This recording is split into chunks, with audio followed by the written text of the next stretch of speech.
அனைவருக்கும் வணக்கம். மயிலை மதன் டிவி நேயர்களே, நீண்ட நாளைக்கு பிறகு இந்த பிரச்சனை உள்ள வரேன். பாலாஜி மினி பஸ்ஸின் உரிமையாளர் ஜெயபிரபா யார்? சிஆர்சியில் வழித்தடத்தின் நகல் வழங்கப்பட்டது. சுரைக்கார் வரைக்கும் தான் பர்மிட்டு, திருப்பாம்பரம் பர்மிட் இல்லை.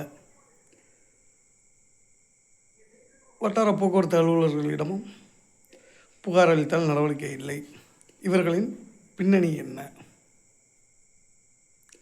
அரசு அதிகாரிகள் ஏன் இவ்வளவு அந்த தனியார் பேருந்துக்கு முக்கியத்துவம் வழங்குகிறார்கள்? பாலாஜி என்ற ஒரு தனியார் பேருந்துக்கு அந்த வாகனத்தின் உரிமையாளர் ஜெயபிரபாவின் பின்னணி என்ன? ஏன் அவர்கள் இந்த வாகனத்திற்கு இந்த அளவுக்கு முக்கியத்துவம் கொடுப்பதற்கான காரணம் என்ன? தெரிந்தவர்கள் வெல்கம் சொல்லுங்கள், கமெண்ட் பண்ணுங்கள், லைக் பண்ணுங்கள், ஷேர் பண்ணுங்கள். நன்றி. மீண்டும் அடுத்த வீடியோவில் வருகிறேன்.